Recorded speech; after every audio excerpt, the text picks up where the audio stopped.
Alors, déjà, bonjour William. Bonjour. Bonjour à toutes et à tous et merci d'être à notre écoute pour cette nouvelle émission co-animée par le service jeunesse de Valenton et la bibliothèque municipale. C'est à l'occasion de l'inauguration de la toute nouvelle collection de livres de la bibliothèque municipale consacrée à la culture pop que nous avons le plaisir de recevoir l'historien spécialisé dans la culture populaire qui vient nous parler de son ouvrage Super-héros, une histoire politique, paru aux éditions Libertalia. Pour animer cette émission, je suis accompagné aujourd'hui de Sandra, Enzo, Moumine et Aymen. Et sans plus tarder, je vais laisser la parole à Thierry. Bonjour. Alors les super-héros marquent notre enfance et notre imaginaire depuis maintenant plus de 80 ans, à travers les comics, le cinéma, les séries et les jeux. Mais ils ont également une histoire, ils sont le reflet de notre époque, de ses peurs et de ses obsessions, et leurs aventures sont aussi des messages politiques. Nés sous la plume d'auteurs juifs inquiets devant la montée du nazisme et l'arrivée probable des périls militaires européens, les comics ne vont plus cesser d'être le meilleur moyen pour les États-Unis de véhiculer propagande et interrogations sociales ou politiques liées aux conflits majeurs dans lesquels la superpuissance s'engage. C'est à cette lecture des personnages de comics et de leurs adaptations sur petit et grand écran que s'est attelé notre invité, l'historien William Blanc. Jusqu'à présent, il s'était surtout fait connaître par ses ouvrages d'histoire médiévale, comme Charles Martel et la bataille de Poitiers avec Christophe Nodin, et Le roi Arthur, un mythe contemporain aux éditions Libertalia. Dans son livre richement illustré Super-héros, une histoire politique, publié aux éditions Libertalia également, William Blanc brosse l'histoire politique des super-héros américains, depuis la naissance de Superman jusqu'au récent développement de l'univers cinématographique Marvel. Alors on va malheureusement pas pouvoir aborder tout l'ensemble du livre parce qu'il est vraiment très très riche. On va pouvoir uniquement pouvoir discuter de certains de ces super-héros et donc on renvoie à la lecture de l'ouvrage pour en savoir plus. Alors bien entendu, avant d'évoquer Superman, le premier et peut-être le plus célèbre de ces super-héros, William, est-ce que tu peux nous parler du contexte sociopolitique et de la naissance et des éléments qui ont pu inspirer ces super-héros ? Alors, c'est un sujet un peu compliqué. Enfin, après, ce qui est clair, c'est qu'on ne peut pas comprendre les super-héros sans comprendre l'époque en fait, où ils sont apparus. Donc, Superman, il apparaît pour la première fois en juin 1938, donc dans Action Comics numéro 1, sous la plume de Jerry Siegel et Joe Shuster, en fait, donc deux très jeunes auteurs, en fait, ils ont à peine la vingtaine quand ils créent Superman. Ça fait quelques temps qu'ils y pensent, d'ailleurs, ils avaient déjà fait des premiers essais au début en 33 et tout, donc, et d'ailleurs, leur premier Superman, c'était plutôt un super vilain, c'est assez amusant. Ouais. Et puis, petit à petit, ils ont créé donc, cette espèce de personnage qui leur ressemble, en fait, parce que Superman, ça se voit même dans le film de Donner, ça se voit même dans les films récents, en fait, comme Man of Steel. Superman, avant tout, c'est un migrant, en fait. C'est quelqu'un qui vient d'une autre planète et qui arrive aux États-Unis. Et ça, ça renvoie à la fois à l'histoire de Siegel et Shuster, parce que leurs parents eux-mêmes sont des migrants. Ce sont des migrants juifs ashkénazes, en fait, qui ont fui l'Europe de l'Est, parce qu'à l'époque, il y a beaucoup de pogroms anti-juifs et tout, notamment en Russie, dans tous ces pays-là et tout. Donc, et donc voilà, eux, ils ont fui ces pays-là pour arriver en Amérique, en espérant trouver un refuge. Et donc, l'histoire de Superman renvoie à leur histoire. Ça renvoie aussi, d'ailleurs, un petit peu, parce qu'en plus, Superman est trouvé dans un berceau, alors ça renvoie aussi à l'histoire de Moïse. Donc voilà, il y a tout un clin d'œil avec Moïse sauvé des eaux et tout, ce qui n'est pas un hasard. Mais ça renvoie aussi à l'histoire, en fait, du moins l'histoire l'histoire de l'Amérique comme se le fantasment les Américains. Parce que les Américains se pensent beaucoup comme une nation, ce qui est vrai en fait en l'occurrence, comme une nation de migrants en fait, vu qu'en fait, concrètement, à part les Amérindiens, la plupart des Américains en fait, tout bêtement, ils sont arrivés en fait très récemment aux États-Unis. Donc même des Américains très connus aujourd'hui. Voilà quoi, même des stars en fait de l'époque et tout, même des grandes figures du sport et tout, généralement quand on regarde bien, ce sont des gens qui sont arrivés il y a 3-4 générations. Donc voilà, Superman, c'est vraiment un peu cette image-là en fait qui ressort, et ce qui explique aussi son succès immédiat, c'est qu'en fait il se coule un peu dans cette espèce d'imaginaire très américain du migrant. Il y a un autre truc aussi, c'est que vu que le contexte de l'époque, c'est un contexte qui est pas très drôle en fait, faut me dire aujourd'hui non plus c'est pas très drôle, mais bon, à l'époque on est dans les années 30, grosse crise économique, donc avec la crise de 29, le crack de 29 de Wall Street, crise économique mondiale. Crise politique aussi après, donc crise économique qui entraîne une crise politique parce que c'est la montée du fascisme, donc l'arrivée en 1933 d'Hitler au pouvoir, par exemple, en Allemagne. Et donc ça, par rapport à ça, les auteurs, Siegel et Shuster, ils ont très peur. C'est quelque chose qui les inquiète. Et donc, quelque part, pour se rassurer, ils inventent un personnage qui incarne le futur. Parce que Superman, il vient d'une planète qui s'appelle Krypton. Et donc, dans cette planète, ils disent, voilà, nous, c'est une planète qui est plus avancée, en fait, dans laquelle les gens, grâce à la science, ils sont devenus meilleurs, ils sont devenus à la fois meilleurs physiquement, intellectuellement, ils sont plus intelligents, plus forts. Et en plus, même socialement, ils ont une société qui est plus juste. Et donc, Superman, en arrivant un peu aux États-Unis comme ça, il est là, quelque part, pour incarner ce futur positif. Et c'est une manière, en fait, pour Siegel et Shuster de se dire à eux et puis de dire à leur public, bah, vous en faites pas. Même si l'actualité, elle est pas géniale, en fait, le futur, il va être positif. Voilà, quoi. Et donc, et d'ailleurs, le premier surnom de Superman, c'est l'homme de demain, The Man of Tomorrow. Donc, on est vraiment dans cette espèce d'espoir qu'on pourrait qualifier aujourd'hui de très naïf, en fait, parce qu'évidemment, c'est un peu naïf, de dire la science va quasiment forcément amener un bien. Bon, nous, on a la bombe atomique qui est venue, plus aujourd'hui le réchauffement climatique, donc on peut se dire, bon, pas forcément. Mais à l'époque, en tout cas, c'est quelque chose qui est assez majoritaire comme idée. Et donc, Siegel et Shuster, quand ils créent Superman, c'est une manière de se rassurer en disant, vous en faites pas, le futur, il va être positif, en fait. Ça va aller mieux, quoi. Et donc, Superman, ça incarne complètement ça. Et d'ailleurs, ce qui est assez marrant, c'est que quand on creuse un petit peu, on se rend compte que Superman, il est... il a deux faces, en fait, Superman. Il a d'un côté sa face de super-héros, donc Superman, et puis il a sa face humaine, en fait, donc Clark Kent, qui est journaliste. Et c'est pas un hasard d'ailleurs s'il décide que Superman soit journaliste, parce qu'à l'époque, il y a tout un depuis en gros une trentaine d'années aux États-Unis, il y a tout un courant dans la presse qui dit, nous on n'est pas là juste pour rapporter les faits, on est là pour pointer du doigt les injustices. C'est un peu comme c'est des journalistes qu'on appelle le journalisme d'investigation, en fait. Voilà. Et donc Superman, quand il est embauché comme ça par son journal, en fait, au début je crois que ça s'appelle le Daily Star, après ça va être le Daily Planet, en fait, Superman, quand il fait ça, quand Siegel et Shuster font que Superman devienne un journaliste, c'est une manière pour dire, en gros, Superman, il va être aussi là-dedans, il va aussi enquêter pour pointer du doigt les injustices, pour trouver les injustices, et puis après, les injustices que lui va régler en tant que Superman, quoi. Donc on a un peu cette image-là aussi, en plus vraiment de espèce de justicier, en fait, qui va réparer toutes les injustices sociales. D'ailleurs, dans les premières aventures de Superman, c'est vraiment fascinant de voir ça, parce que il va carrément... il va trouver des taudis, donc à l'époque, il y a plein de, notamment dans les grandes villes comme New York, il y a plein d'endroits, plein de maisons qui tombent en ruine carrément, donc parce qu'il y a les propriétaires qui n'ont rien à faire, qui laissent ça et tout. Et donc Superman, il arrive, il détruit les taudis, il sort les gens d'abord, il dit aux gens de sortir, il détruit les taudis, puis il les remplace, en fait, et il dit au gouvernement, maintenant il faut les remplacer par des logements super neufs, quoi. Donc, et c'est pareil, il va aider des ouvriers parce que leur patron, en fait, respecte pas la règle de sécurité, donc ils vont enfermer le patron dans une mine et tout. Donc voilà, ça va quand même très loin, et c'est dès le début, Superman, c'est très très, en tout cas dans les premières années, en fait, c'est très très politique. Et c'est pareil, on va mettre Siegel et Shuster, ils vont faire des aventures où Superman, il va arrêter Hitler, par exemple, il va l'amener devant la Société des Nations, ce qui est un peu l'ONU de l'époque et tout. Donc vraiment, il y a cette idée-là, en fait, que Superman est là pour réparer les injustices du monde, en fait.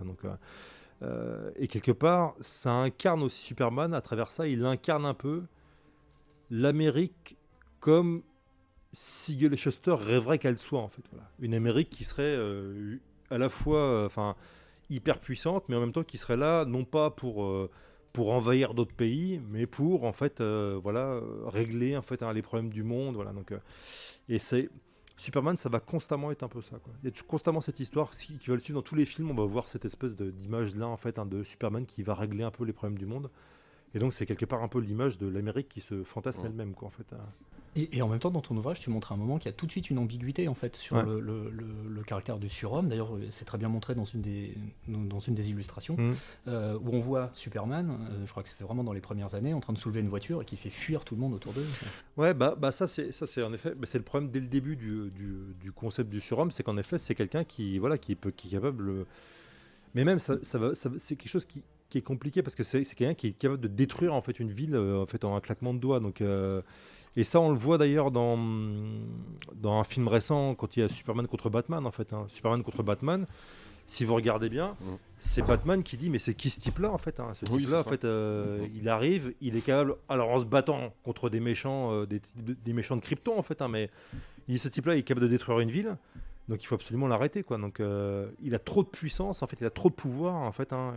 Il a trop de pouvoir, il faut absolument l'arrêter. Et donc c'est l'ambiguïté en effet de Superman. C'est d'ailleurs même pour ça que en fait il va y avoir des moments en fait dans les bandes dessinées où on va mettre en scène un Superman qui devient méchant, hein. Et là, en fait, ça pose un problème.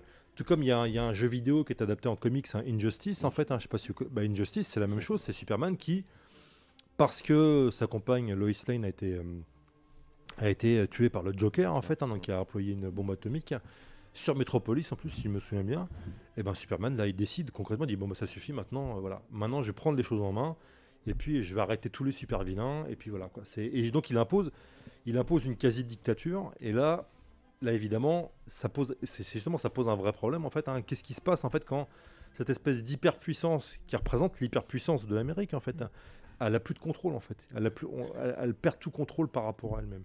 Et c'est des questions en fait que les Américains se posent par rapport à eux-mêmes en fait, en disant mais est-ce qu'on crée pas, par exemple, c'est notamment par rapport aux interventions en Irak et tout, voilà, donc dans les années 2000 et tout. Est-ce qu'en faisant ça, en fait, est-ce qu'on ne crée pas plus de problèmes qu'on en résout en fait, voilà. C'est une vraie interrogation. Et donc Superman, ça sert quelque part à travers toutes ces histoires où en fait il prend le pouvoir comme ça et puis il crée une situation problématique. Ça sert à interroger ça en fait, voilà. Donc, Justement, je voulais te poser une question. Je voulais savoir, c'était par rapport aux vilains, aux super vilains qu'on peut retrouver un petit peu dans l'univers des comics. Par exemple, le Joker, est-ce qu'il y a une certaine influence? Parce que souvent, on va dire, le Joker, oui, c'est un méchant. Non, c'est l'ennemi à Batman. La différence, un petit peu. Enfin, on se pose un petit peu la question par rapport à ça. alors, par rapport aux super vilains, ce qui est intéressant, c'est que autant au début des comics, la frontière est généralement assez claire. Il y a des super-héros et il y a des super-vilains. Et plus on va avancer dans le temps, plus cette frontière-là, elle va s'estomper. Il va y avoir déjà ce qu'on appelle des anti-héros qui vont apparaître. Alors, le premier anti-héros, c'est Namor, donc il apparaît très tôt, en fait, mais il va y avoir des anti-héros comme Logan, etc., et tout, des gens comme Wolverine, hein, donc ce qu'on appelait dans ma jeunesse Serval, en fait, hein, donc dans les premières traductions. Mais il va y avoir des gens qui sont ambigus comme ça. Mais et plus on va avancer dans le temps, plus on va trouver justement des super vilains qui peuvent justement, à qui on crée une histoire et on explique en fait comment ils sont devenus ça. Voilà, le Joker par exemple, dans les années 80, on commence à expliquer que bah, s'il est devenu comme ça, c'est pas spécialement de sa faute, c'est aussi les conditions sociales qui ont fait que voilà, donc c'était un type qui avait pas d'argent et tout, là, qui a pété un plomb, qui était embringué par la mafia et tout, quoi. Donc et ça, c'est hyper intéressant. Et ça, je pense que pour le coup, plus ça va, plus on développe des histoires comme ça où en fait il y a une ambiguïté en fait entre les super-héros et les super-vilains. Et là, pour le coup, le Joker, c'est intéressant parce que là, on pourra en parler pendant des heures, le Joker, parce que c'est un phénomène qui est assez complexe. Et c'est un personnage qui est assez complexe, même dans ses origines en fait. Parce que autant dans les premiers comics, le Joker, quand il apparaît, c'est vraiment un super vilain, mais quand on prend ce qui a inspiré le Joker, notamment un personnage qui a été créé par Victor Hugo, hein, donc, qui s'appelle Gwynplaine, qui a été créé dans les années 1860, ce personnage-là, c'est un personnage positif. Il est monstrueux, il a un visage déformé, mais il dit « j'ai mon visage déformé parce que je représente l'exploité. Je représente le peuple en fait qui est souffrant. » Et ça, ce qui est marrant, c'est que quand le Joker a été créé dans les comics, ça apparaît pas du tout. Donc il apparaît en 40, le Joker, en 1940. Mais peu à peu, à partir des années 80, 90, hein, et puis encore plus avec le film récent là, de 2019, hein, le Joker, là pour le coup, cette ambiguïté hein, qui était là au 19e siècle, elle réapparaît. Et là, le Joker, dans le film de 2019, c'est clairement... Après, c'est un personnage qui n'est pas sympa non plus, hein, je veux dire, il est flippant en fait, hein, mais on comprend pourquoi il devient comme ça, quoi. Et on comprend en fait que c'est aussi parce qu'il était dans une situation sociale qui a fait que en fait il est devenu comme ça, quoi. Donc ça c'est intéressant et on va le retrouver pour pas mal de super vilains, notamment encore plus pour des super vilaines en fait, hein, pour des super antagonistes féminins comme Catwoman, des gens comme ça, au fait, parce qu'au début hein, concrètement il y a beaucoup d'opposants même s'il y a il y a beaucoup d'opposants héros, c'est des femmes, hein, parce que bon, quand les super-héros sont créés, on est une société quand même assez patriarcale, assez sexiste et tout. Et en fait, avec le progrès du féminisme, en fait, on va donner à ces personnages comme Catwoman, je pense aussi, enfin, par exemple à Poison Ivy, des gens comme ça et tout. On va leur donner en fait une histoire qui explique comment elles sont devenues. Et en fin de compte, c'est pas même par exemple, Harley Quinn, hein, qui est un peu une superstar maintenant parce que elle est hyper, tout le monde l'aime bien et tout. Mais en fait, on montre que ces personnages-là, en fait, c'est comme ça parce que elles sont comme ça parce qu'elles ont dû se démerder en tant que femmes, etc. Et tout. Donc, voilà. Donc c'est intéressant de voir que plus on avance dans le temps, plus les super vilains sont ambigus. C'est la même chose, par exemple. Alors, ça se voit moins dans les films Marvel, les deux derniers, donc Avengers, notamment Endgame, en fait. Hein, mais Thanos, par exemple, qui a été créé comme un super vilain, dans les années 80, Jim Starlin, qui est son créateur, en fait, va montrer, et ça, c'est notamment quand il va chercher dans les comics, dans les BD, quand il va chercher le gant de l'infini, en fait, il cherche pas au début le gant de l'infini pour détruire la moitié de la population de l'univers, donc ça c'est ce qu'on voit dans les films, mais il cherche le gant de l'infini parce qu'il est amoureux de la mort en fait, et il veut absolument lui plaire. Voilà, et donc c'est moi je trouve que c'est une BD absolument géniale où en fait Thanos c'est de chercher le gant de l'infini. Et je vous dis pas comment ça se termine, mais ça se finit mal pour le pauvre Thanos en fait.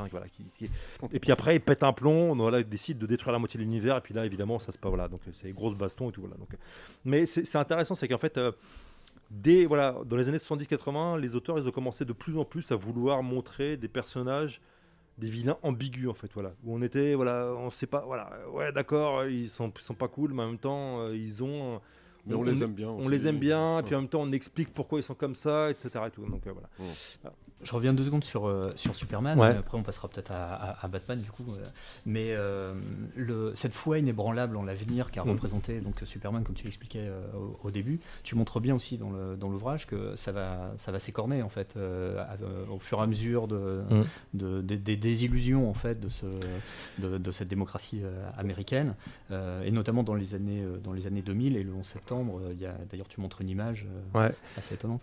Ouais, mais en même temps, enfin, oui, mais non. C'est que Superman, ça reste un personnage, justement, qui incarne, malgré toutes les désillusions, qui incarne encore cette foi dans l'avenir, cette espèce de foi inébranlable. Genre, de toute façon, ça va bien se passer, quoi. À part les fois où il pète un plomb, en fait, mais ça, généralement, c'est dans des univers un peu parallèles, en fait. Injustice, par exemple, c'est dans un univers parallèle. C'est pas dans la continuité des comics.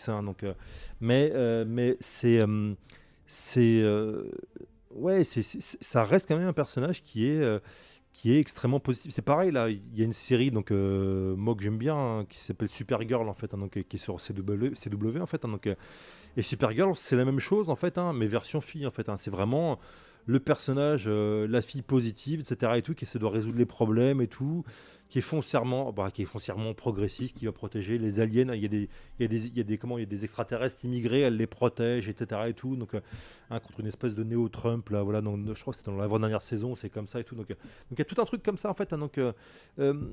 Superman, ça reste globalement un personnage positif. Par contre, là où c'est intéressant, c'est que parfois il échoue. Et c'est là où c'est intéressant, c'est que notamment il y a une BD que j'aime bien qui date de 99, qui a été faite pour les 98, qui a été faite pour les 60 ans du personnage, qui s'appelle Superman paix sur Terre. Et en fait Superman là, il prend conscience, il était peut-être temps, qu'il y a la faim dans le monde. Voilà, les gens ont faim, il y a de la famine dans le monde. Donc il dit je vais faire quelque chose quoi. Donc je vais amener de la nourriture, voilà. Donc il prend carrément des bateaux cargo à bout de bras, puis il les amène dans les endroits du monde où les gens ont faim. Sauf que évidemment, ce qui se passe, c'est que ça fonctionne pas parce que les gens se battent pour avoir la nourriture. C'est pas juste en amenant de la nourriture que ça fonctionne. Voilà, donc il y a des milices locales qui interviennent, des dictateurs locaux qui essaient de prendre la nourriture puis de la redistribuer à leur manière et tout. Donc évidemment, ça crée beaucoup plus de problèmes que ça n'en résout. Et là, Superman, c'est l'image de l'Amérique elle-même en fait. C'est l'image de l'Amérique avec ses erreurs, notamment dans les années 90 quand elle est intervenue dans pas mal de pays en fait. Ça montre en fait les limites de l'Amérique, et ça montre les limites de l'hyperpuissance américaine, quoi. Et ça, c'est intéressant, quoi. C'est que Superman, parfois, il échoue, et quand il échoue, en fait, justement, ça permet justement à un public américain ou des auteurs américains de se de se poser des questions par rapport à leur propre société. Alors maintenant, on va parler de Batman, donc Bruce Wayne. Alors c'est un justicier comme Superman, il cache aussi sa véritable identité sous un costume de chauve-souris, mais finalement ils sont très différents. Oui. Je fais très mal la voix de Batman, donc je suis désolé, mais j'ai essayé. Ils sont très différents, ouais, alors parce que oui, là c'est en effet... c'est pour le coup, ça s'inspire d'un modèle qui date aussi des années du 19e siècle, un peu comme le Joker dont je parlais tout à l'heure. Ça vient vraiment de l'idée que ça apparaît dans les feuilletons français d'ailleurs, hein, beaucoup cette idée-là en fait. Donc dans les feuilletons, vous savez, à l'époque, les romans c'est tous les jours, ou tous les 2-3 jours, il y a un bout de roman qui paraît dans les journaux. Voilà, donc les gens, c'est comme ça qu'ils lisaient avant d'acheter le livre en fait. Les livres paraissaient pas d'abord. Paraissait pas en livre complet, il paraissait comme ça en petit épisode dans la presse, des épisodes quotidiens. Et donc il y a l'idée que le peuple ouvrier en fait de l'époque, des villes, les auteurs issus des classes supérieures les comparaient à des barbares du Moyen Âge, disant voilà, ces gens-là c'est des barbares, etc. et tout quoi. Donc et puis concrètement, pour lutter contre ces barbares, il faut des chevaliers quoi. Donc et donc on va créer en fait littéralement une espèce d'imagerie, donc de chevalier justicier qui vient d'une classe supérieure, qui lui va aller dans la ville et puis donc arrêter les criminels comme ça quoi. Les premiers exemples de ça, c'est dans les années 1840, 1850, donc voilà, je pourrais en citer pas mal, mais par exemple, il y a même au cinéma, en France, par exemple, en 1916, il y a un personnage qui apparaît au cinéma, donc en pleine Première Guerre mondiale, il y a un personnage qui s'appelle Judex, qui est complètement oublié aujourd'hui, mais Judex, c'est exactement ça, c'est un type issu de l'aristocratie, en fait, qui n'a pas encore un masque, mais qui a une espèce de costume, une espèce de chapeau, voilà, comme ça et tout, avec une espèce de grande cape, en fait, et qui va arrêter des méchants dans la ville, et qui habite, son repère s'appelle le Château Rouge, en fait, voilà, et c'est assez marrant, et ça, c'est une imagerie qui va vachement inspirer les créateurs de Batman, et ce qui est intéressant, c'est que Batman, ça reprend exactement la même chose, c'est un type qui vient de... Bruce Wayne, c'est un type qui vient de la haute bourgeoisie, donc il a beaucoup d'argent, donc ça dépend des fois, en fait il peut être soit milliardaire, soit millionnaire, voilà, donc en tout cas il a beaucoup d'argent, et puis il va prendre cette espèce de costume, en fait, et puis il va aller arrêter des criminels qui sont généralement issus des milieux populaires quoi, et en plus dans pas mal de versions il habite enfin comment sa maison, c'est le Wayne Manor, donc c'est le manoir Wayne, et dans pas mal de versions généralement le manoir ça a une espèce d'imagerie très médiévale en fait, voilà, avec des tours, etc., et tout, des créneaux tout. Donc il y a vraiment, on est complètement dans cette idée là, et d'ailleurs un des premiers surnoms de Batman, donc c'est le Chevalier Noir, The Dark Knight en fait, qui apparaît en 1940 je crois, le surnom, donc c'est très rapide parce que Batman apparaît en 39 dans Detective Comics numéro 27 si je me souviens bien, et puis voilà, donc on est dans un personnage qui est complètement différent, mais là où c'est intéressant, c'est qu'il va quand même des évolutions, parce que là par exemple on avait le générique de la série des années 60, et en fait et ce qui est marrant, c'est que dans le générique des années 60 il y a cette série des années 60, c'est un Batman qui est complètement différent du nôtre aujourd'hui. Le Batman qu'on a aujourd'hui, c'est un mec assez baraque, etc. et tout, très dark, qui parle comme ça. Voilà, donc dans les séries des années 60, c'est un Batman avec un bide et tout, il a un petit bide et tout, il danse le jerk, enfin voilà, donc et c'est même une série, en fait, dans le premier épisode, Batman et Robin, ils arrivent dans la Batmobile, ils sont appelés par le commissaire Gordon, ils arrivent, ils garent leur Batmobile devant le commissariat, ils sortent de la Batmobile en courant, ils montent au commissariat, tout d'un coup Batman il s'arrête, il fait Robin, je pense que nous avons oublié quelque chose. Et Robin, il fait quoi, Batman? Il fait nous avons oublié de mettre de l'argent dans le parc-mètre. En fait, ils redescendent, ils mettent de l'argent dans le parc-mètre parce qu'il faut, voilà, c'est des citoyens respectables et tout. Donc c'est assez marrant parce que c'est tout un truc complètement, c'est complètement rigolo, etc. et tout. C'est un Batman complètement aujourd'hui qui est complètement qu'on retrouve en fait dans Lego Batman. Dans Lego Batman, en fait, dans les films Lego Batman, on est dans le même Batman un peu humoristique, etc. et tout. Où en fait même on se moque un peu. De Batman, même quelque part, si on regarde bien Lego Batman, c'est un peu... Enfin, je sais pas, il est presque à moitié amoureux du Joker et tout, donc c'est un peu ambigu, voilà, donc leur rapport avec le Joker, tout. C'est assez marrant, quoi. Et dans Lego Batman, pour le coup, c'est une espèce de parodie des Batman très dark à la Nolan et tout, voilà, ou les Batman avec Ben Affleck, etc. Et tout. Là, vraiment, je pense que c'est un des plus dark qui soit, quoi. Donc, c'est assez marrant. Il y a plusieurs facettes de Batman, en fait, hein. Donc, voilà. Et là, voilà, c'est pour ça que c'est un personnage qui quand même évolue, même si, encore une fois, dans sa version sérieuse, très sombre, c'est un peu le pôle opposé de Superman. Et d'ailleurs, souvent, hein, ces deux personnages-là, ils vont avoir des accrochages, en fait, hein. Donc, ils vont avoir des accrochages, ils vont avoir des désaccords de fond.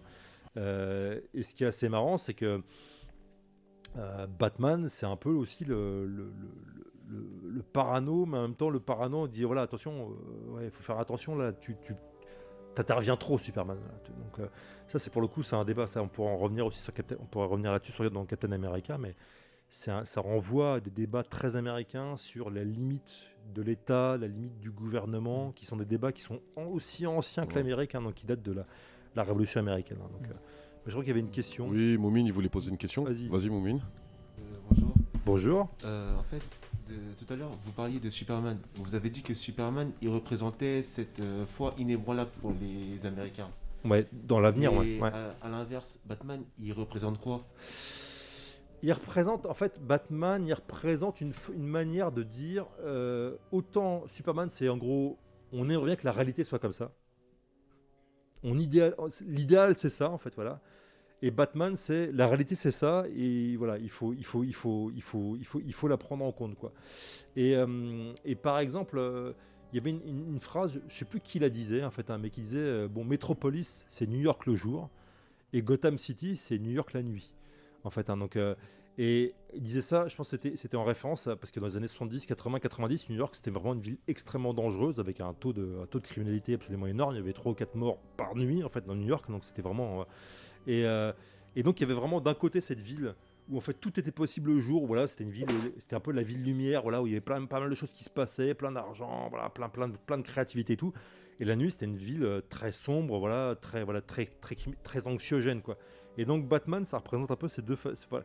L'opposition Batman-Superman, ça représente un peu ces deux facettes, ces deux facettes-là. Après, Batman, il représente d'autres choses aussi, hein. C'est encore une fois la peur, en gros, des gens assez aisés aux États-Unis, qui sont souvent blancs en fait, hein. Donc la peur des grandes villes en fait. Voilà. Parce que vraiment, il y a cette idée. Parce que la différence aux États-Unis, hein, notamment depuis les années 60. En France, la pauvreté, elle se concentre dans les banlieues, hein, et aux États-Unis, la pauvreté, elle se concentre dans les centres-villes, en fait. Et donc, il y a vraiment cette peur, en fait, aux États-Unis depuis les années 60, en fait, hein, la peur des centres-villes, hein, des downtown, voilà, donc ce qu'ils appellent ça. Et généralement, ça vient de gens qui habitent dans les suburbs, donc dans les banlieues, mais les banlieues, là-bas, vous voyez, on voit ça bien dans les séries, hein. Les banlieues là-bas, c'est des maisons individuelles et tout, voilà, donc des grandes maisons et tout. Donc il y a vraiment Batman, il représente un peu ça aussi. Il y a un peu cette peur en fait, et en tout cas cette interrogation par rapport aux villes, genre qu'est-ce qui nous arrive, pourquoi là. Et parfois ça peut vraiment être assez bourrin. Voilà, il y a certains épisodes de Batman où en gros c'est les méchants dealers, etc. que Batman va taper, etc. et tout parce que c'est Batman. Mais parfois ça va beaucoup plus loin parce que Batman, il se rend compte que derrière le crime, il y a en fait des problèmes beaucoup plus profonds et qu'en fait, concrètement, il a beau mettre en prison des dealers et tout, ça sert à rien tant que les problèmes les plus profonds, qui sont des problèmes sociaux, ils sont pas réglés, quoi. Donc ça peut être, après, ça dépend des auteurs qui vont s'en emparer, parce que parfois, voilà, donc c'est aussi ça le truc, hein, donc. Voilà, c'est la question que je voulais poser. Alors, on voit justement ce que tu nous expliquais un petit peu tout à l'heure au niveau de Batman. Au début, bon, c'était un Batman, oui, plutôt justicier. Qui n'hésite pas à tuer, hein, dans les années 40. Hein, donc, dans les années 40, vraiment. tue, voilà. Mais le Batman de Frank Miller, justement. Là, on arrive justement sur du dark, sur quelque chose de beaucoup plus dur. C'est ce qu'on remarque aujourd'hui dans ces films. Alors, après, qui a beaucoup marqué les films, le Batman de Frank Miller, parce que quasiment tous les films Batman qui ont été faits depuis les années 90 ont été marqués par la patte de Frank Miller. Alors, ce qu'il faut savoir, c'est que Frank Miller, c'est un peu ça, en fait, c'est ce que je disais. C'est vraiment Frank Miller, c'est un type qui vient du Vermont, donc vraiment en état il vient de la campagne concrètement, hein. Il est arrivé dans New York. Il a dit, moi j'ai lu des interviews, il le dit texto, hein, il arrive à New York quand il est jeune, hein, donc quand il a 20 ans, en ayant lu les comics, hein, donc en ayant lu Superman, dire New York c'est un peu comme Metropolis, c'est génial, etc. et tout. Bon, il arrive à New York dans les années 70, où là c'est vraiment New York des années 70, c'est ultra dark, c'est une ville qui va mal et tout, etc. et tout. Et là, en fait, il a vraiment, lui, il dit, j'avais peur en prenant le métro. En plus, il y a la peur, en fait, vraiment, là, on est dans une peur quasiment, voilà, raciste, en fait. Hein. Il l'avoue à demi-mot, en fait. Hein. Il dit, voilà, il y avait des gangs de blacks, de latinos, etc. Et tout. Et donc, quelque part, son Batman de Dark Knight, en fait, ça reflète cette espèce, ce truc-là, en fait. C'est vraiment le truc, genre, Batman, c'est un type dur parce que le monde est dur, etc. Et tout. Donc il y a tout un truc comme ça. Et c'est voilà, c'est un reflet, en fait, le Batman, autant le Batman des années 60, c'est le reflet de l'Amérique des années 60, de l'époque Kennedy, enfin voilà, etc. et tout, où c'est un peu peace, etc. et tout, c'est un peu peace and love, c'est un peu rock'n'roll et tout, c'est sympa. Autant le Batman des années 80, c'est le reflet d'une Amérique qui a peur, en fait, de ses propres villes, en fait, hein, donc de ses centres urbains, etc. et tout. Donc il y a tout un truc par rapport à ça. Donc et Miller, il projette cette peur là-dedans, quoi. Donc voilà. Donc c'est Miller, autant son œuvre, le Dark Knight, en fait, de Miller, c'est une grande BD, mais il faut aussi comprendre le contexte qu'il y a derrière, quoi. Donc ça c'est et c'est une BD qui va beaucoup inspirer à la fois donc le Batman des années 80 et tout, donc de Tim Burton, à la fois évidemment la trilogie de Nolan, parce que concrètement le Dark Knight, en fait, hein, de Nolan, c'est pas du copier-coller de Miller, mais c'est pas loin. Et puis on va retrouver ça aussi dans Batman contre Superman, parce que l'affrontement entre Batman contre Superman, c'est du copier-coller de ce qui se passe dans le Dark Knight de Miller, en fait. Hein. Donc voilà, donc ça c'est voilà. Tout ça pour vous dire, en fait, c'est des personnages, et là on le voit avec des exemples comme Superman ou Batman, des personnages comme ça qui ont plus de 80 ans maintenant. C'est des personnages qui sont très plastiques, en fait, hein, et on peut les tirer dans pas mal de sens, en fait, et on peut les interpréter dans pas mal de sens, en fait, hein. Donc il va y avoir à la fois les auteurs qui vont s'en emparer, qui vont vouloir dire quelque chose à travers ces super-héros là, qui vont dire quelque chose de leur réalité à eux, en fait, de leur société à eux, de ce qu'ils voient sous les yeux. Mais ce qui est intéressant, c'est qu'il va y aussi avoir une manière de réceptionner le super-héros, en fait. Donc par exemple, quand le public va s'emparer d'un super-héros, eh ben, ils vont parfois s'en emparer d'une manière complètement différente que ce qu'avait prévu l'auteur ou l'autrice, quoi. Donc, et ça c'est très intéressant aussi, quoi. Donc, et ça va amener de nouvelles interprétations du super-héros. Justement, tu parlais d'interprétation de super-héros, on parlait justement de Batman et l'influence du public, où on pourrait peut-être s'amener à changer un peu le style du super-héros. C'est ce qu'on retrouve un peu dans Superman, où on le retrouve sur plusieurs facettes, ou des fois dans les comics aussi avec Batman, on le retrouve sur d'autres situations. Alors je sais qu'il y avait du Superman zombie, un petit peu, bon c'est vrai que c'est le public vraiment qui influence les auteurs. C'est compliqué parce qu'il y a par exemple, et c'est encore plus le cas aujourd'hui avec les réseaux sociaux comme Twitter et tout, comme Instagram et tout. Quand il y a quelque chose qui déplaît à ce qu'on appelle, parce qu'il y a une base de fans, notamment aux États-Unis, qui est très active, quoi, en fait. Hein. Et quand il y a quelque chose qui déplaît à la base de fans, les fans ils le font savoir, quoi. Donc après, par exemple, un exemple, on va en parler tout à l'heure, mais on peut déjà un peu en parler, c'est que quand Black Panther a écrit en 66, il apparaît en 1966, Black Panther. C'est à la fois parce que les auteurs de comics, hein, donc Stan Lee, Jack Kirby, ils ont une sympathie vis-à-vis des Afro-Américains qui sont en train de lutter pour leurs droits au même moment et tout, qui créent ce personnage-là, mais aussi parce que c'est des gens qui savent pertinemment compter leurs dollars et qui se rendent bien compte qu'il y a maintenant de plus en plus un public afro-américain qui a de plus en plus de sous, qui gagne de plus en plus bien sa vie, et qui concrètement demandent, en fait, des super-héros qui leur ressemblent, quoi. Donc en fait c'est aussi pour, tu vois, c'est une vraie influence. C'est aussi pour, ils se disent voilà, il y a un public, hein. Tout comme là, à un moment dans les années 2000 ils avaient créé, ça a loupé d'ailleurs parce que je pense que c'était un peu hors sol, mais ils avaient créé une version de Spider-Man indien, mais indien d'Inde, en fait, du sous-continent indien, parce que ils savent pertinemment que concrètement l'Inde c'est 1,3 milliard de personnes et c'est un énorme marché. Et donc Marvel dit bah tiens, on va essayer de créer un personnage indien, quoi. Donc voilà, et ben ça n'a pas fonctionné, mais je pense que c'est un coup d'essai parce qu'ils vont revenir à la charge avec des personnages comme ça, parce qu'ils savent qu'ils ont des lecteurs potentiels, quoi. Donc il y a aussi ce truc là, en fait, hein. Donc vouloir faire plaisir un petit peu à tout le monde. Voilà, puis bien sûr, puis c'est aussi une question de dollars, hein, faut être clair. Oui, hein, ça compter leurs sous, quoi. Donc, c'est sûr. Voilà. Thierry. Alors maintenant on va parler de Wonder Woman. Alors Wonder Woman c'est également une migrante, hein. Elle vient de l'île utopique de Paradise Island. Elle arrive aux États-Unis Et elle fait et cause pour, là aussi pour la démocratie américaine. Donc elle est née en 1941. Alors ce qui est étonnant, c'est qu'au départ, c'est une figure de l'émancipation des femmes. Et puis au fur et à mesure, les choses vont évoluer.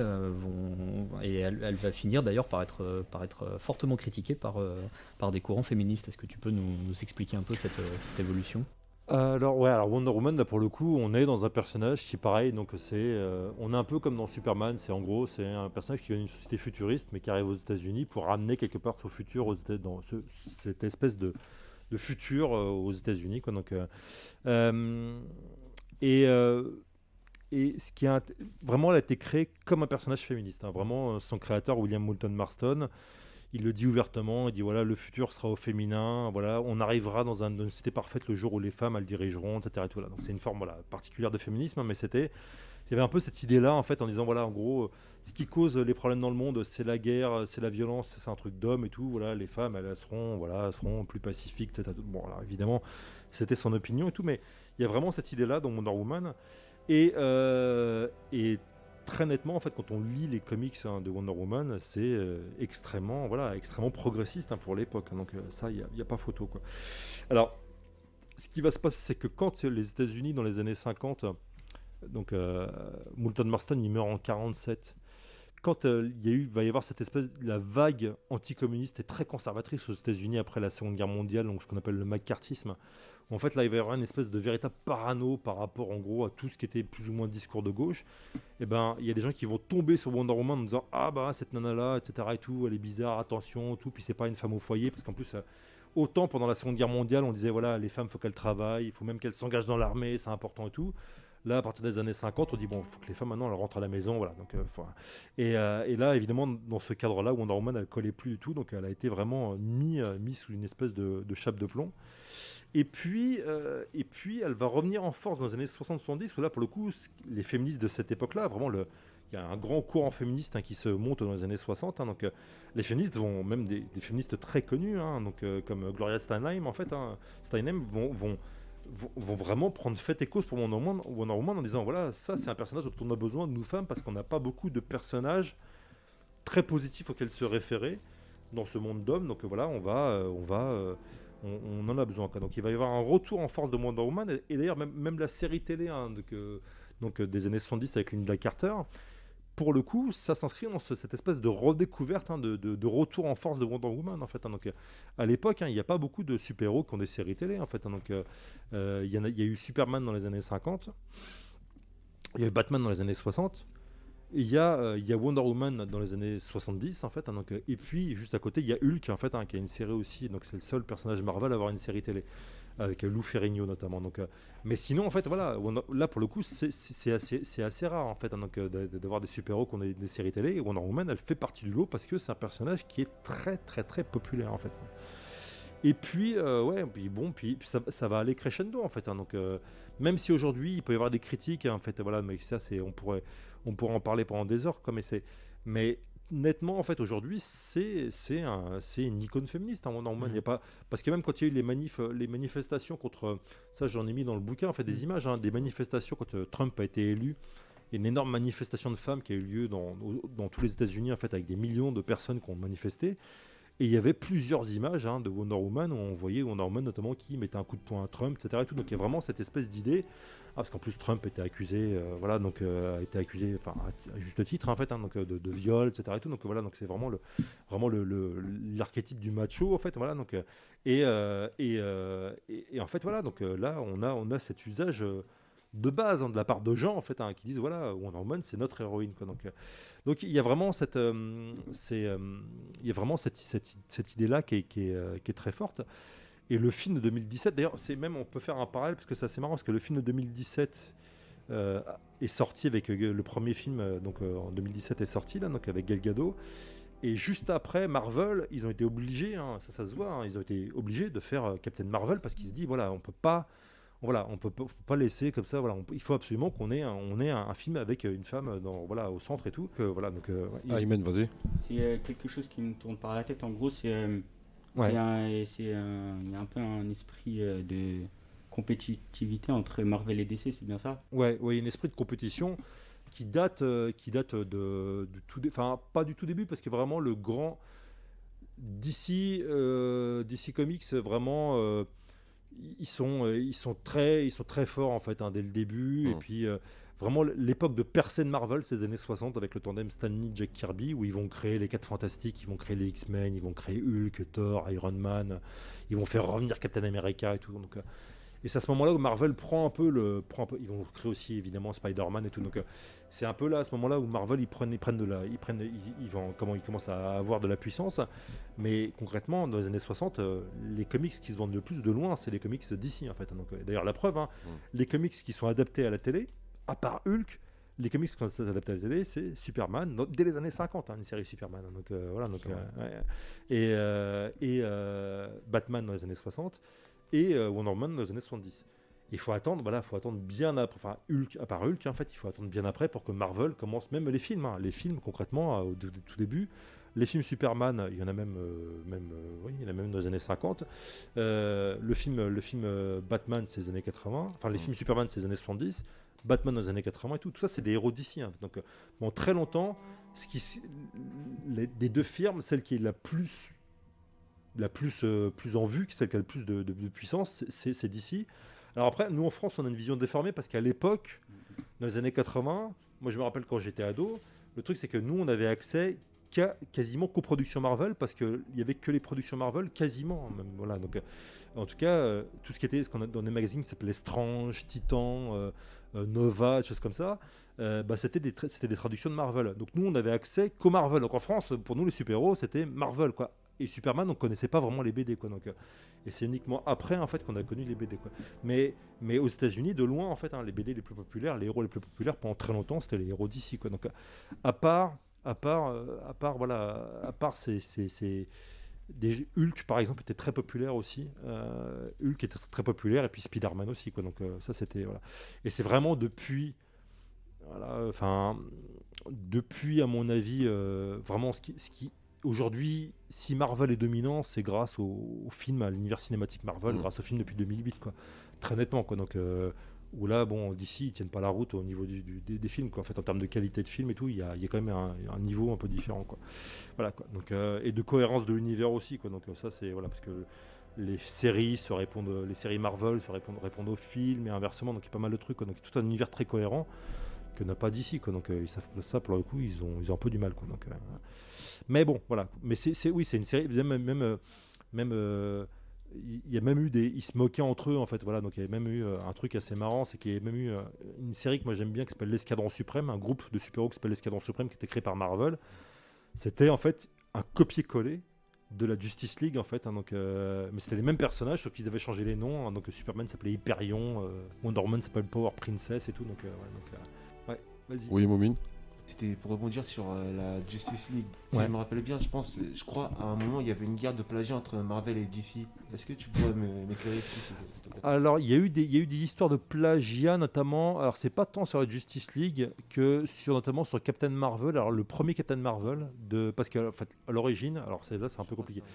Il y avait un personnage qui s'appelait Captain Marvel qui aujourd'hui s'appelle Shazam. Qui à l'origine s'appelait Captain Marvel, qui appartient à DC, mais en fait à l'origine c'était pas DC qui l'a créé, c'était une autre firme qui s'appelait Wiz Comics, parce qu'en fait il y avait plein de firmes en fait dans les années 40, des films de comics, il y en avait un paquet en fait, donc voilà, donc même dans les années 60 il y en avait plein en fait, donc mais petit à petit DC et Marvel ils en ont racheté plein en fait, donc, voilà. Et donc ce personnage là qui était Captain Marvel qui était à Wiz Comics, ça a été racheté par DC. Donc DC a racheté Wiz Comics, donc ils ont racheté les droits des personnages de Wiz Comics. Et en fait le truc c'est que à côté de ça, Marvel a créé un personnage qui s'appelle Captain Marvel. Et en fait, le truc, c'est que et là, en fait, il y a eu une lutte, en fait, voilà, un procès et tout. Donc au bout d'un moment, c'est DC qui a perdu. Ce qui fait que leur personnage maintenant s'appelle Shazam et plus Captain Marvel. Voilà, donc, voilà. Ça c'est un exemple parmi tant d'autres en fait. Mais ça ça fait partie des amabilités qui se lançaient et tout. Mais bon après c'est voilà quoi. C'est aussi en même temps ils faisaient aussi ce qu'ils appelaient des séries crossover. Ils faisaient parfois des BD en fait où les personnages, un personnage de DC et un personnage de Marvel vivaient une aventure ensemble. Voilà. ça arrivait aussi, quoi. Thierry, vas-y. Et puis il y a des évolutions, alors je reviens un peu sur Wonder Woman, mais entre le personnage de William Marston, qui est juste armé d'un lasso et de bracelets, qui au lieu de tuer les vilains, les envoie dans une île de la réhabilitation pour en faire des gentils, et tu en parlais tout à l'heure, le film de 2017, dans une version beaucoup plus belliciste, avec, d'ailleurs elle change complètement, parce qu'elle change d'arme. Ouais, alors là où c'est intéressant, c'est que alors là pour le coup, c'est le film de 2017, c'est comme Captain Marvel, c'est ce que je voulais dire, donc comme le film Captain Marvel, c'est que ça met aussi en scène des femmes guerrières, mais ça faut le comprendre aussi dans le contexte récent. C'est que depuis 2016, depuis la fin de la présidence Obama, en fait c'est passé à la fin de la présidence Obama, maintenant l'armée américaine a ouvert tous les postes, y compris les postes de combat en fait aux femmes. Le dernier corps en fait à refuser des femmes, c'était le corps des Marines, qui était un corps très prestigieux, etc. et tout, mais très très très conservateur. Et en fait là, voilà, il y a eu un décret, je sais plus si c'était une loi ou un décret présidentiel qui a dit bon maintenant ça suffit, voilà. Et donc ce qui fait que il y a vraiment cette idée avec en plus le discours, enfin toute la vague de MeToo, il y a une manière de dire en gros maintenant les postes qui avant étaient réservés aux hommes maintenant sont ouverts aux femmes. Et donc quelque part mettre en scène des femmes guerrières, ça rentre un peu dans cette espèce de vague féministe en disant voilà, en gros on a accès à tout maintenant, voilà. Donc voilà, donc c'est pour ça que Wonder Woman c'est une combattante, même si après dans le film de 2017 c'est plus compliqué que ça, parce qu'en fait on se rend compte que les deux camps en fait ils sont manipulés, en fait, voilà. Donc, mais le film le film Captain Marvel, ça met en scène une pilote dans les années 90, une pilote de chasse, et c'est pas un hasard, c'est que les premières pilotes de chasse féminins en fait aux États-Unis, c'était dans les années 90. Et d'ailleurs, même la première pilote de chasse de l'époque a assisté à une des premières du film Captain Marvel avec l'actrice, en fait. Donc il y a tout un truc, voilà, ça rentre dans ce type de discours-là, en fait. Donc évidemment, mais après, c'est parce que même le Wonder Woman des années 40, de Moulton Marston, c'est marrant parce que j'en parlais demain à mes étudiants, donc ça c'est assez rigolo, quoi. Mais le truc, c'est que c'est le Wonder Woman des années 40 en fait incitait les femmes, les jeunes femmes, ce qui est bien une preuve d'ailleurs que les comics c'était pas à destination seulement des enfants mais aussi des jeunes adultes. Ça incitait les jeunes femmes à s'engager dans les corps, ce qu'on appelait les corps auxiliaires de l'armée, donc en gros les infirmières, mais aussi il y avait des mécaniciennes, il y avait des pilotes et tout, voilà. Et donc c'est marqué explicitement dans Wonder Woman en disant voilà, faut vous engager dans l'armée, en fait. Donc voilà, donc il y a aussi cet aspect là, en fait. Donc à l'époque et même aujourd'hui aux États-Unis, c'est une revendication féministe de dire voilà, il faut que l'armée s'ouvre aux femmes. En France, on n'a pas le même rapport à l'armée, quoi. Donc voilà, aux États-Unis, ils ont un rapport différent, quoi. Donc nous, on a un rapport beaucoup plus distant avec l'armée, quoi. C'est pas la même chose.